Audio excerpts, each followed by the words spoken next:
I'm Eric Karabell. In the latest fantasy-focused baseball podcast, Tristan Cockroft and I discuss what was learned from the baseball playoffs for fantasy purposes, prospects on display at Arizona Fall League who look great, plus many, many hash browns to answer.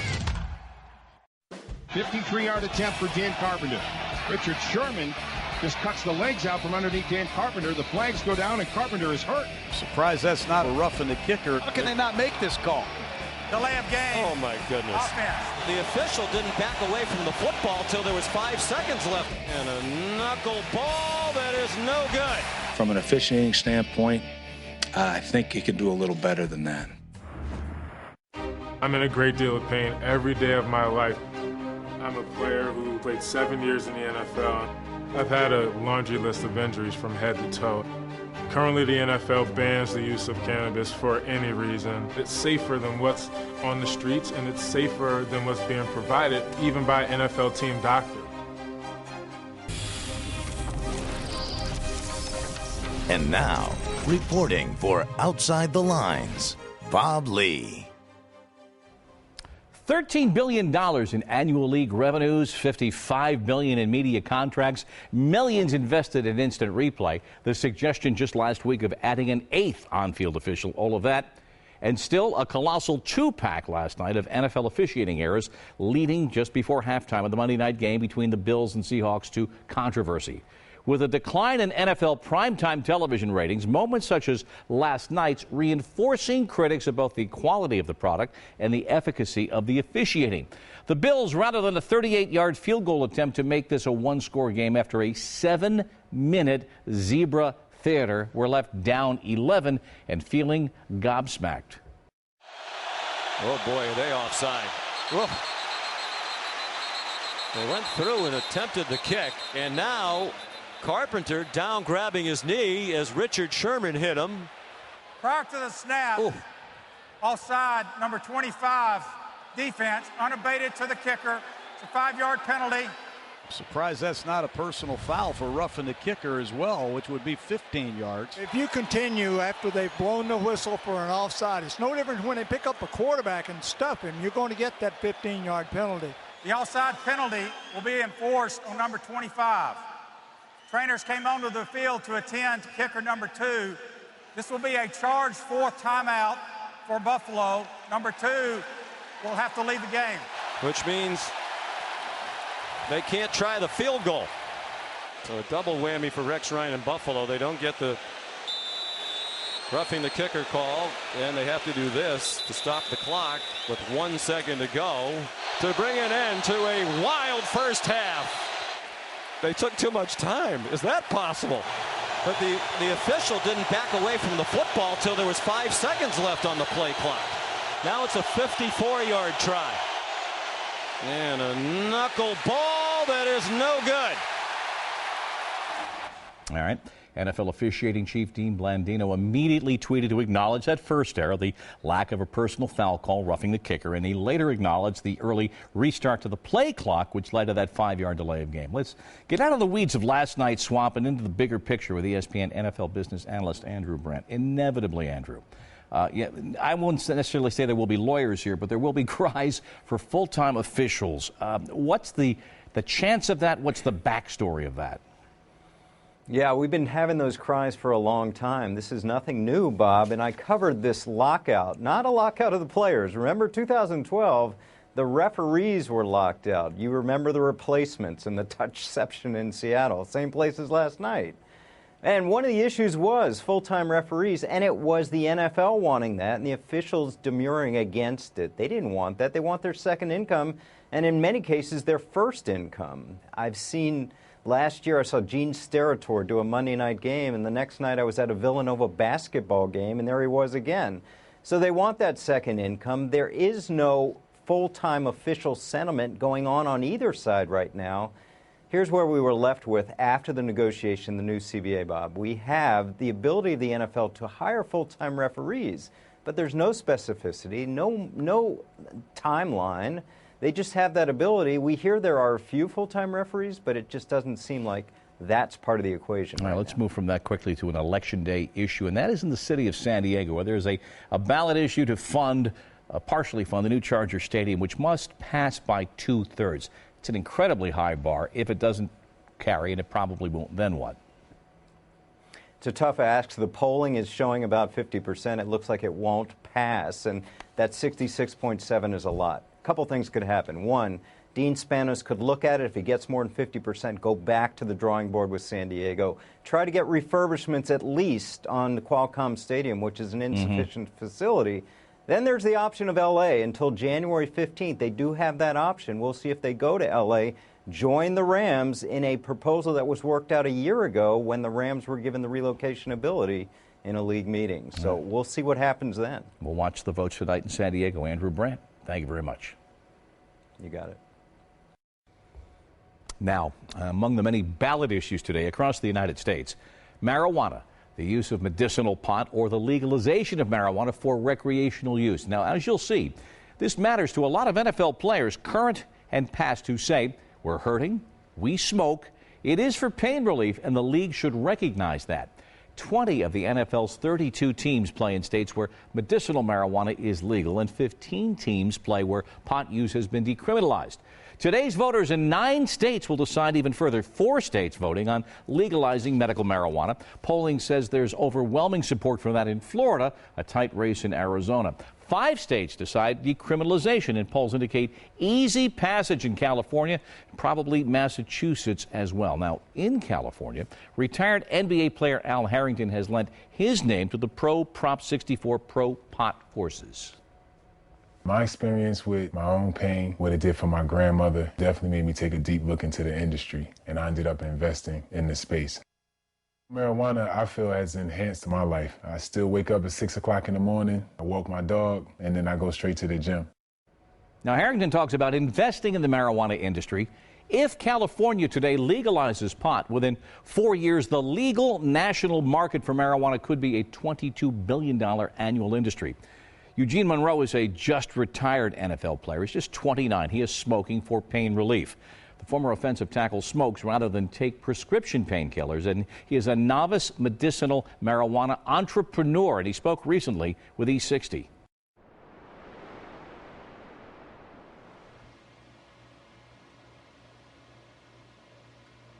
I played in the NFL for 7 seasons.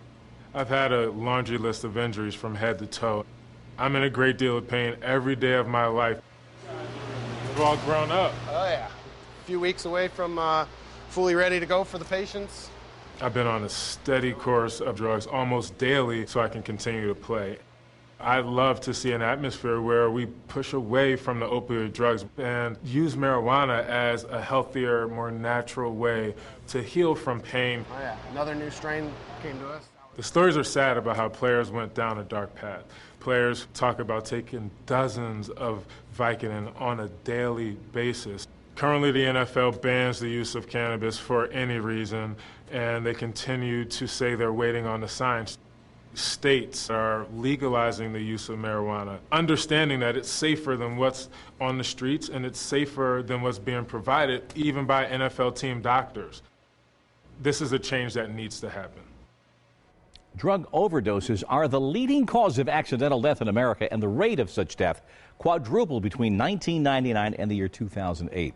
Currently, 40% of drug overdoses in the United States are from prescription opioids. That's double the number of heroin overdoses. Now, the National Football League does test for marijuana, but that test is commonly disparaged as an intelligence test, that knowing you're going to be tested just one time a year for the most part, will in a very strict 4-month window before the season, under new guidelines that more than double the tolerance for marijuana in your system. All of that would seem to indicate a de facto wink and nod acceptance of the drug, even as league officials from Roger Goodell, the commissioner, on down talk about adhering to federal law in this prohibited substance.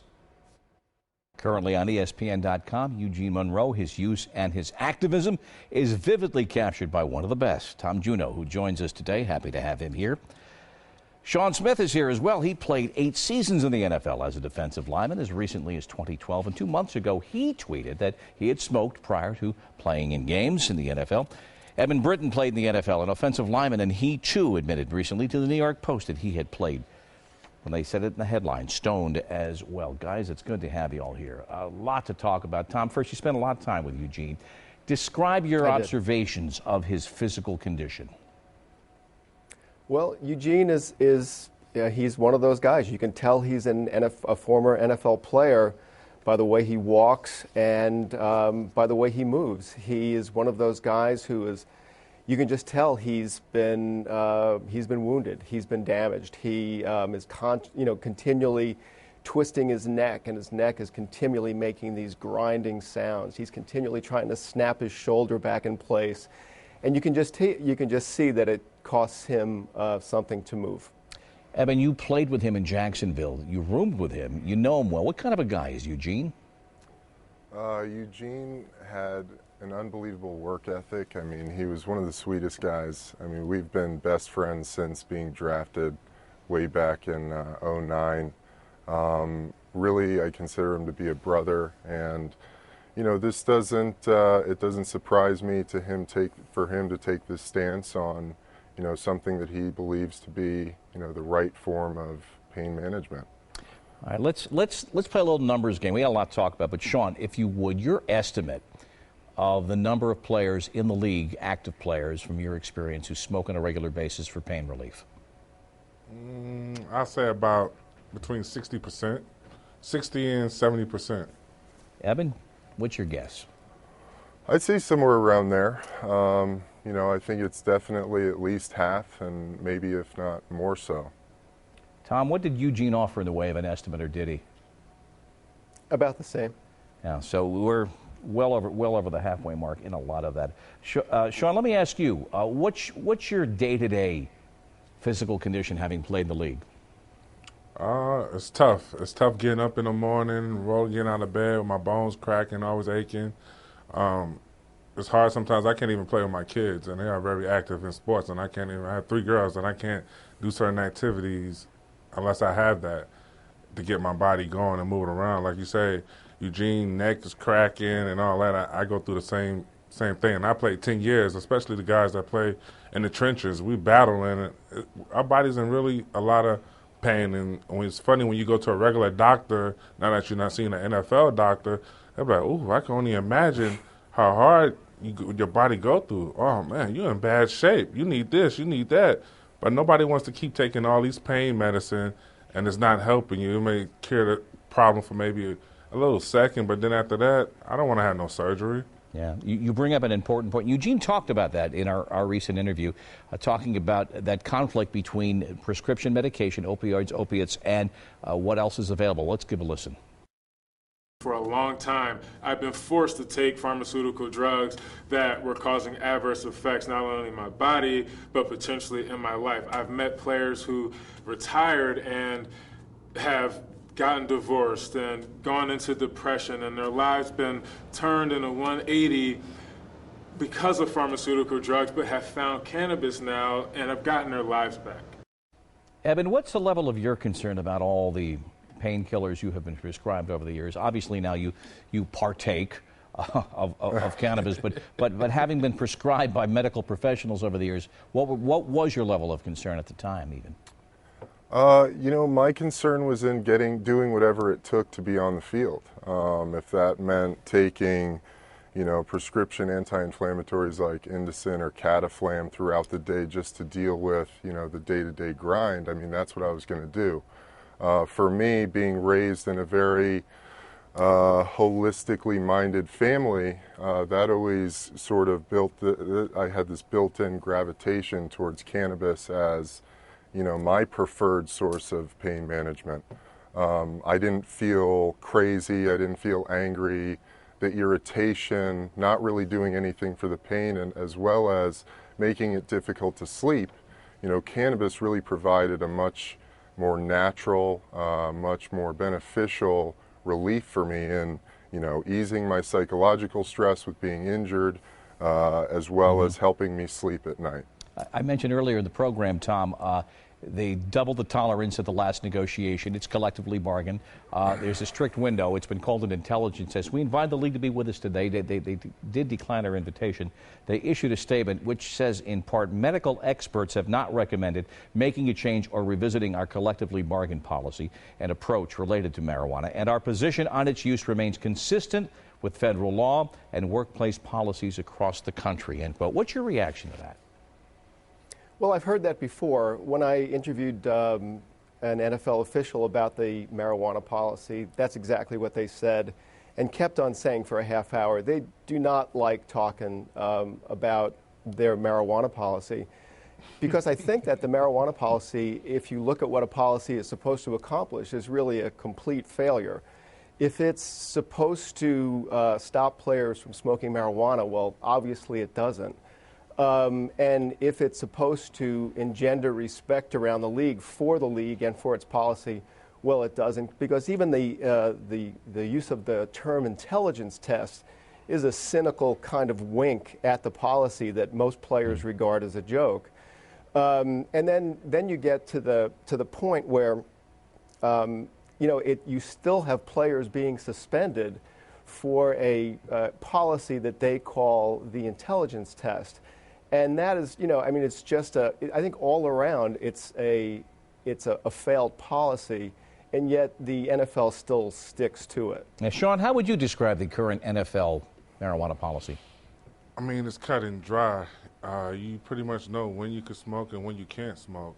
Some guys decide to be rebellious and don't know when to stop. You gotta stop. Is that rebellious or addicted?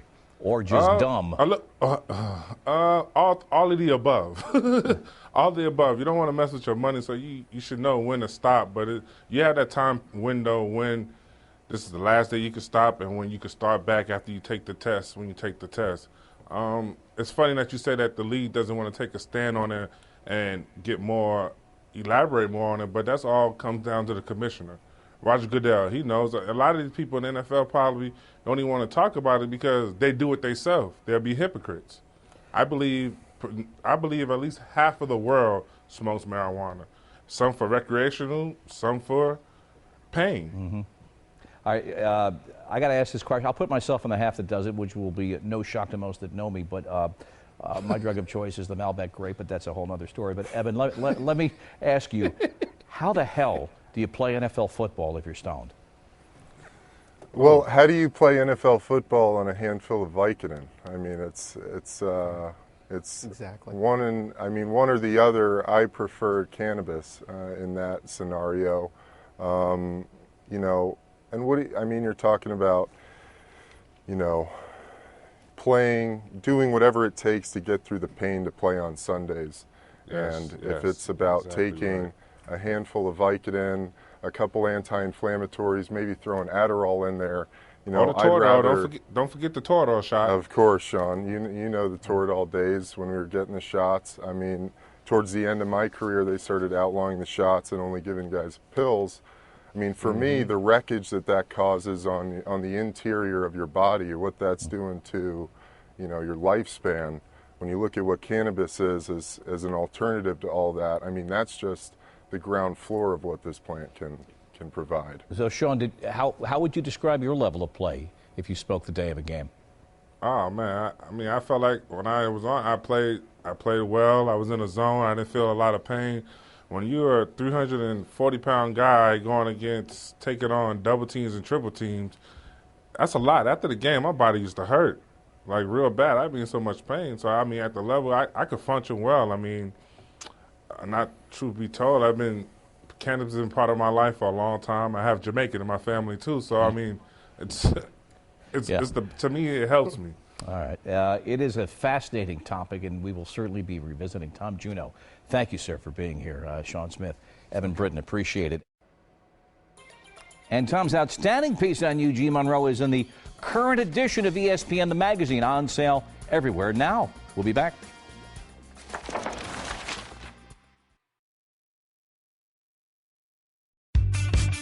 Hi, this is Reese Waters on the latest Off-Center, Tom Arnold on what it's like to be in every black movie. Why the team you root for determines the person you are, kicking Uber game, and debunking the chicken stereotype.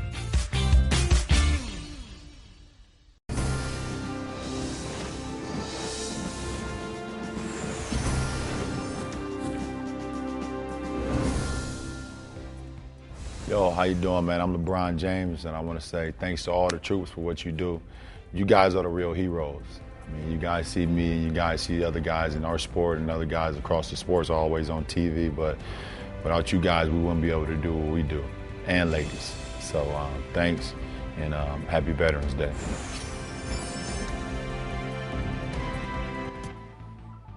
Connect with OTL socially. We stream live each day. We've got original content online. You can follow me on Twitter. Go to the app to register for our podcast. We'll alert you when it's up each and every day. Next, things I've seen. They're important to remember on Election Day.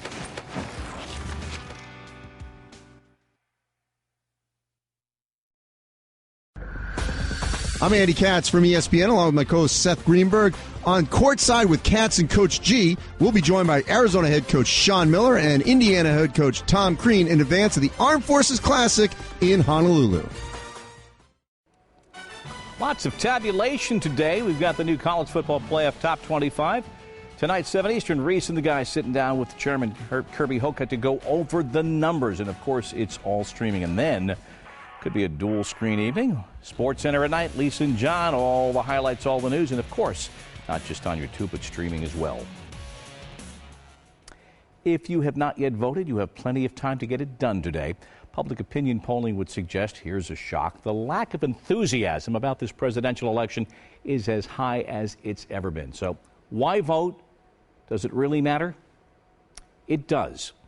From the bluffs of Puente Duac to the streets of Havana, Cuba, I have seen it this year with my own eyes. Well, Lindsay, this was about more than just. We have a moment here with a political demonstration. During our broadcast directly outside the Cuban Capitol building in Havana, a group of political dissidents voiced their demands for a multi-party democracy. They were immediately set upon by plainclothes police. Their cries for greater political freedoms in Cuban life were stifled as they were wrestled, some violently, and stuffed into the back of waiting cars. 3 months later, I stood on the blustery coast of Normandy by the cliffs of Puente Duac, which had been impossibly scaled by U.S. Army Rangers on D-Day. There was the broad expanse of Omaha Beach, a killing field on that fateful day. And there by the order of battle above the beach, a group of French schoolchildren were listening intently to how their nation and their continent was freed at great cost. A short walk from there, that cost sits for reflection and appreciation thousands of times over.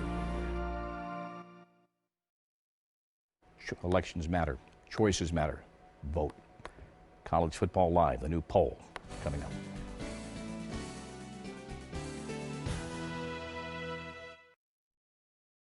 Red Hot USC heads to Seattle to face 5th-ranked Washington. 72 yards, the big play strike. Coverage begins Saturday at 7 Eastern on ESPN Radio and the ESPN app.